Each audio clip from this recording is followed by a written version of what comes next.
कोई भी इस धर्म में चलने वाले को परास्त नहीं कर सकता। ये बात ध्यान से समझ लीजिए। जैसे कोई बहुत बड़ा तांत्रिक है और वो भूतों को वश में करने वाला है और तुम्हारे ऊपर भूत लगा दे, तंत्र के द्वारा मारण मूठ या कोई शाप या किसी तरह का अमंगल, ध्यान दीजिए, इस धर्म की बड़ी महिमा है। यदि आप भगवद आश्रित हैं, नाम जप कर रहे हैं, तो ना माया का कपट चलेगा, ना किसी का तंत्र तुम्हारे ऊपर चलेगा, ना किसी का कोई मारण मंत्र चलेगा, ना कोई भूतावेश तुम पर आविष्टित कर सकता है, ना किसी भी तरह की कोई विषादी की। यदि आप सच्चे हृदय से भगवान की शरण में हो तो तुम्हारे ऊपर विष का भी प्रभाव खवाया जाएगा, विष वो हो जाएगा स्वास्थ्यवर्धक अमृत। गरल सुधा, गोस्वामी जी कह रहे, रिपु करहि मिताई, गोपद सिंधु अनल शीतलाई। जो भगवान का आश्रित जन होता है उसको विष भी अमृत हो जाता है। अगर उससे दुश्मनी करेगा ना कोई और उसका बुरा चाहेगा, वो जितना कुप्रचार करेगा, निंदा करेगा, उतने उसका यश बढ़ेगा। अगर वो आग लगा देगा तो उसके शरीर में चंदन से भी बढ़कर शीतलता का काम आग करेगी।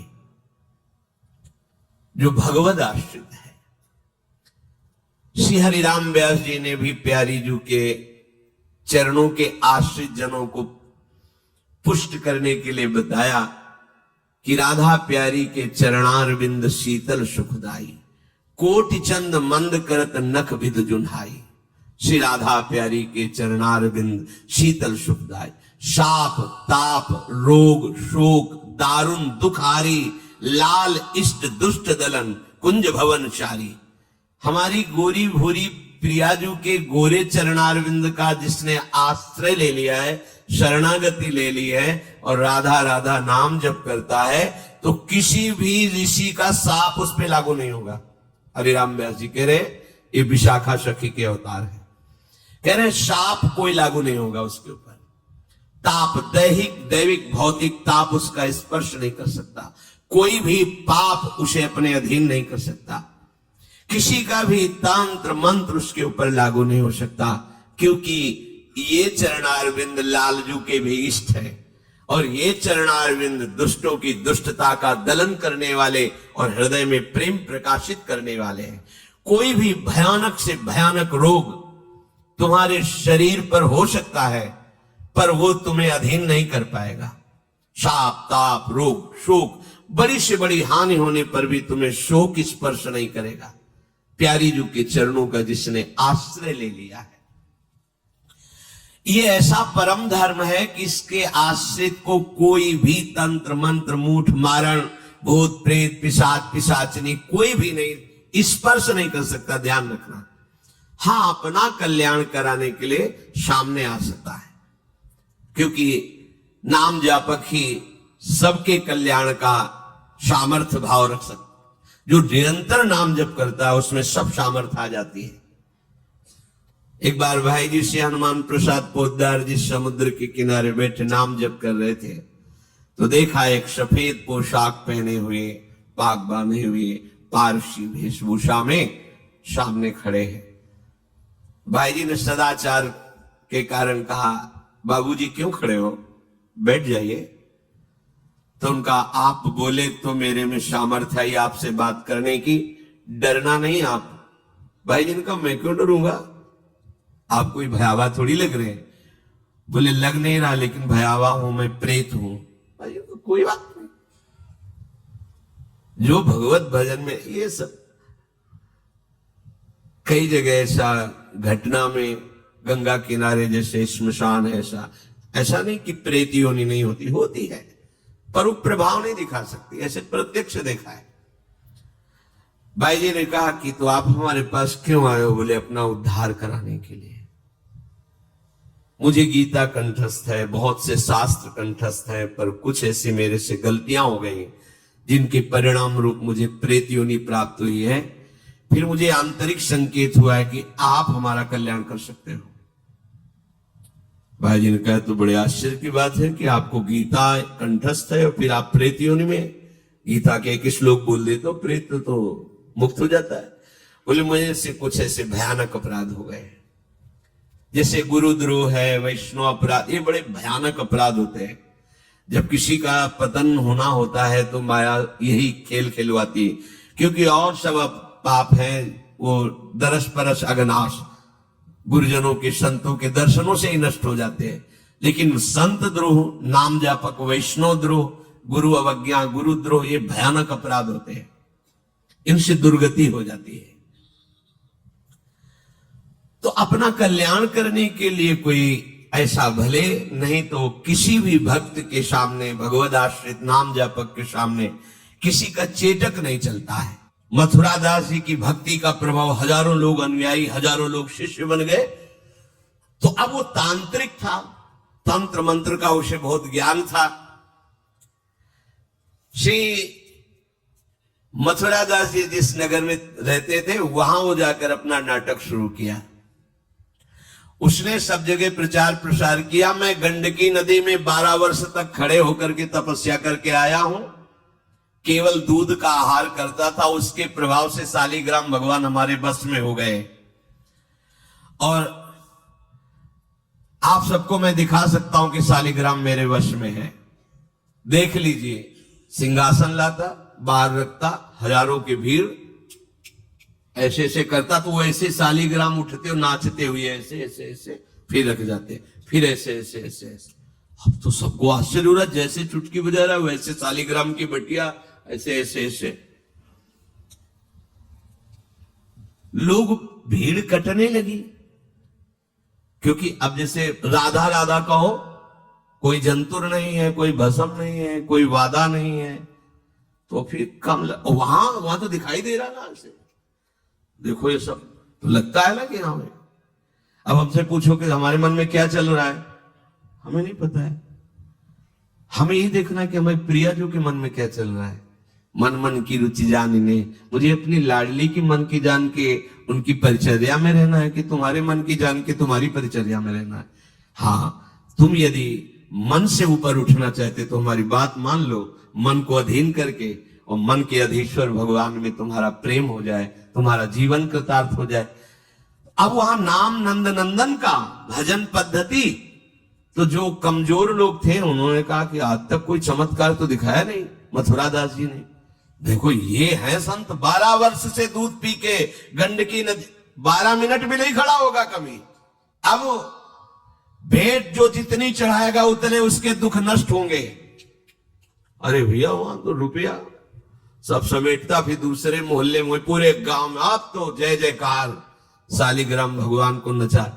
कोई सेवा की सामग्री लेने गए थे मथुरा दास जी की श्रीअंग सेवा में जो रहते थे संत जन, उन्होंने देखा, वो आए, बोले महाराज एक बड़ा चमत्कारी महात्मा आया, वो कह रहा 12 वर्ष से हम दूध पीकर गंडकी नदी में वो ऐसे ऐसे करता है। तो बोले भैया भक्त तो हो ही नहीं सकता, भक्त भला भगवान को अपना प्रदर्शन क्यों बनाएगा और उसके बदले में भेंट लेकर के, ये तो नाटक है भैया। वो देखे भी नहीं थे, बोले ये तो नाटक है, कोई संत ऐसा नहीं कर सकता, कोई भक्त ऐसा, कोई संप्रदायाचार्य से दीक्षित वैष्णव मार्ग में चलने वाला, ये तो अपराध है। तो उनका महाराज जी तो हजारों लोग वहां प्रभावित हो, अच्छा है भगवान उस रूप में। बोले नहीं महाराज, फिर सत्य मार्ग के प्रकाशित करने के लिए आप यहां विराजमान, अगर उसका कपट पाखंड चला तो हजारों लोग धोखे में हो जाएंगे, चलो आप एक बार उसके सामने। तो उनका कि यदि हम उसके सामने गए तो उसका सब ये दुकान बंद हो जाएगा। बोले महाराज जी आप जरूर चलो, क्योंकि आपके चलने से यदि लोगों की श्रद्धा भगवान में वास्तविक लगे तो आप भी तो यही चाहने के लिए यहां गांव में वास कर रहे हो। उनको बड़ा दुख हुआ कि एक तो उसको दुख होगा, उसका नाटक बंद होगा, दूसरा कि वो जान क्यों नहीं रहा है जिन भगवान को तुम नचा रहे हो, अगर वास्तविक उनके तुम सेवक बन जाओ तो तुम्हें सब कुछ प्राप्त हो जाएगा। शालिग्राम भगवान श्री हरि ही है, कोई और नहीं है। पर बहुत जब उन्होंने कहा तो कहा चलो अच्छा, तो पाए पर गए लेके जाए ढिग ठाढ़े भये, चाहत फिरायो पे न फिरे सोच पर्यो है। जान गयो आप कछु याही को प्रताप ये पे, मारो करि जाप यो विचार मन धर्यो है।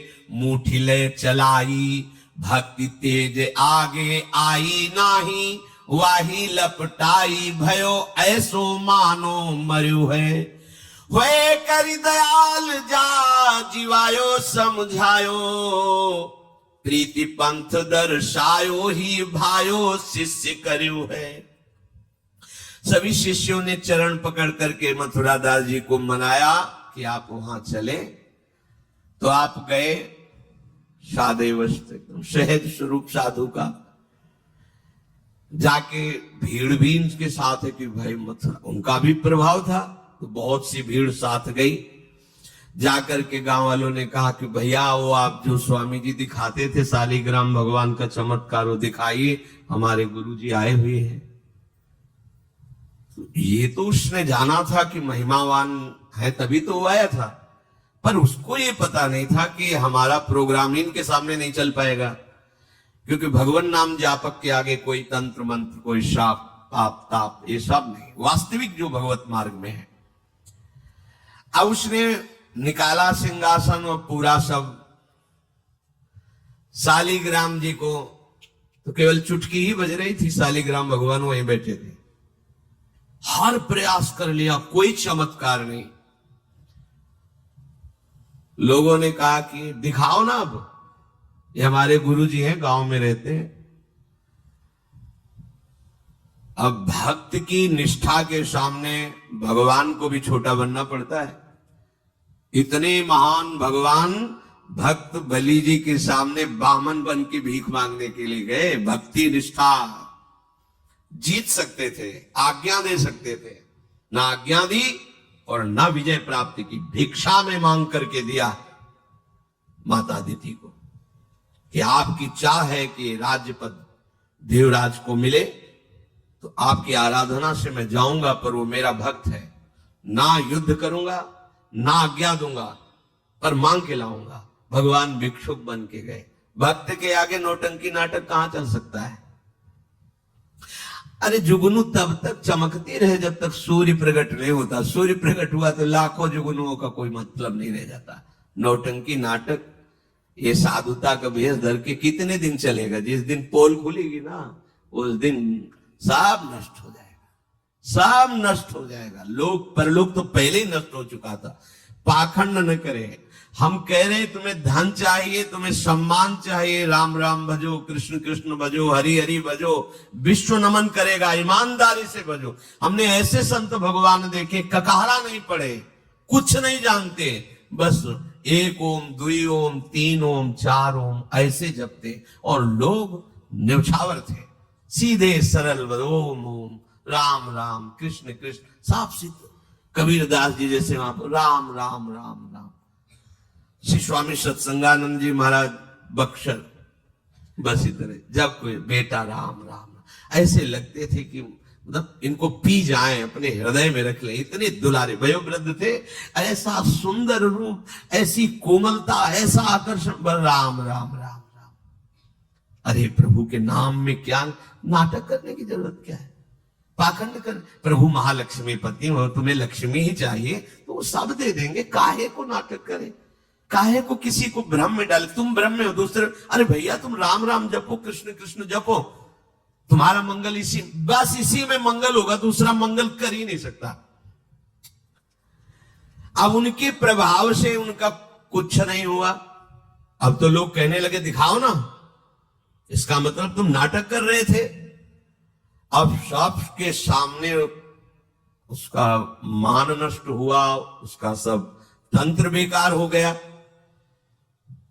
कुछ लोगों ने कहा पकड़ो और मारो इसको, पीटो, बहुत नाटक करके रुपया कमा लिया, सब छीन लो, धन छीन लो। किसी ने कहा मार पीट के इससे न्यायाधीश के पुलिस डिपार्टमेंट को दो। ये मथुरा दास ने सबसे कहा देखो अगर हमको लाए हो तो हमारी बात मानो, इनको किसी भी तरह का कष्ट मत दो, कोई भी बंधन नहीं, और उनसे कहा, भैया आप जिसका नाटक कर रहे हो ना, अगर सत्यता से मान लो तो जिन लोगों ने रुपए चढ़ाए ये बहुत थोड़े हैं, वो तुम्हें निहाल कर देगा। सत्यता से भजन करो, ये काहे को नाटक करते हो। इतना कह के वो चले गए। पर उसको समझ में नहीं आया। उसने कहा, अच्छा तुम अपनी दिखा दी, अब मेरी देखना। सबके बीच में कहा, तुमने अपनी दिखा दी, अब मेरी।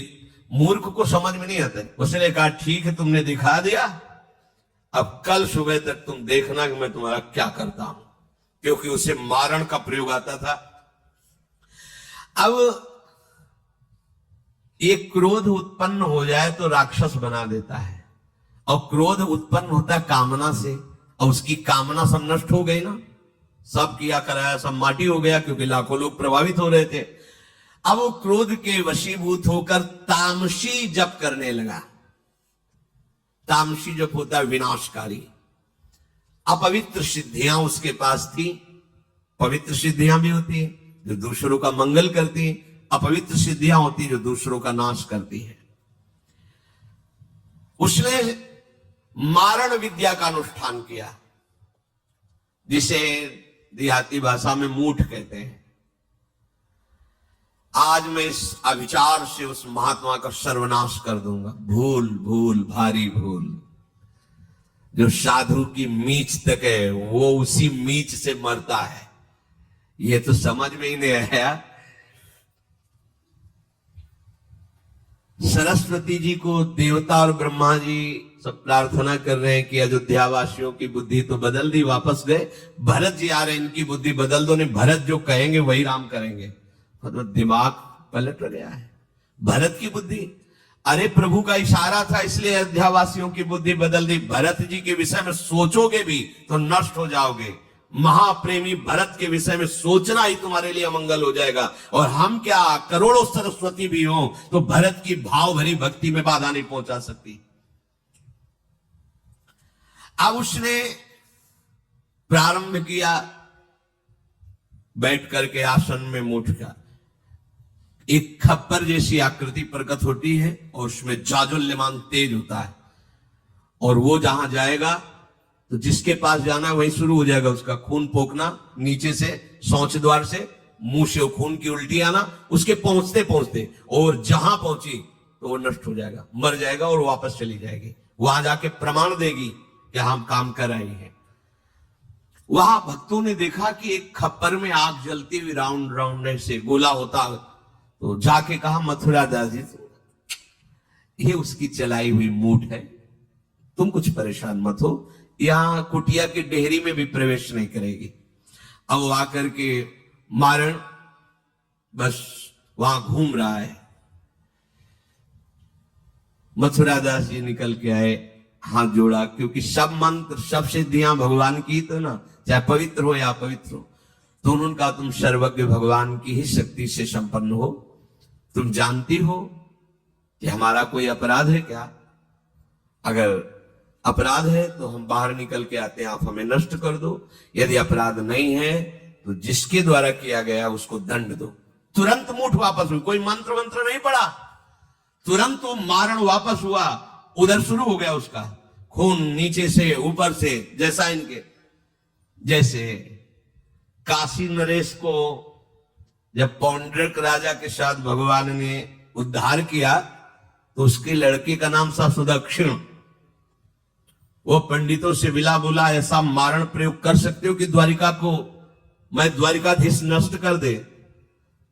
मंत्र में ताकत होती, पर उनको यह पता नहीं था जिससे मंत्र प्रकट हुए भला उन पर कैसे प्रभाव चले। उन्होंने कहा हाँ, तो उनका भारी दक्षिणा देंगे। तो काशी में अनुष्ठान शुरू हो गया और प्रकट हुई कृत्या। ऐसा नहीं, मंत्रों में ताकत होती है। पर भगवान शिव ने प्रकट होकर कहा था कि जो ब्राह्मण भक्त नहीं है, जो ऋषि भक्त नहीं, उसी पर ये मारण का प्रयोग काम करेगा, अन्यथा नहीं। तो भगवान का नाम ही है नमो ब्रह्मणे देवाय गो ब्राह्मण हिताय च। अब मारण कृत्यारूप रखकर द्वारिका को जलाने के लिए गई। द्वारिकावासी भागे, भगवान से कहा, भगवान ने सुदर्शन जी को आज्ञा किया करो हिसाब। भगाते हुए कृत्या को ले गए तो कृत्या ने पहले उन ब्राह्मणों को मारा, तो दक्षिण को मारा। फिर सुदर्शन ने कृत्या को नष्ट किया और पूरी काशी में आग लगा दी। ये भागवत में वर्णन है। भगवत भक्त या प्रभु के ऊपर कोई मारण चलेगा क्या? वो मारण उसी बाबा जी के पास जो नौटंकी कर रहे थे शालिग्राम के नचा, अब तो त्राहिमाम मच गया। और संत भगवान गए, क्योंकि पता था कि बचेगा नहीं, मंत्र का प्रयोग है। गए और भगवान नाम उच्चारण किया, कृष्ण कृष्ण कृष्ण। नंद नंदन के उपासक थे और मूठ से कहा शांत हो जाओ, भक्त की आज्ञा का पालन हर मंत्र करेगा, क्योंकि मंत्राधिष्ठात्र भगवान का आदेश है। शांत हो गई मूठ। और उनसे कहा भैया देखा, तुम्हारा ही मंत्र तुम्हारे को अभी मार देता, अब सुधर जाओ। मतलब मृत्यु दशा को प्राप्त हो गए थे। संतों के हृदय में बदला लेने की कहीं कोई वृत्ति नहीं होती। संत कभी नाराज होते हैं तो उसमें मूल देख लेना आप विचार करके। आप जब अपना अमंगल करना अपना, तब वो आपसे नाराज होंगे। अगर आप उनका कोई कष्ट, वो नाराज नहीं होंगे, वो सह जाएंगे और आपका मंगल मनाएंगे। जब आप अमंगल अपना कर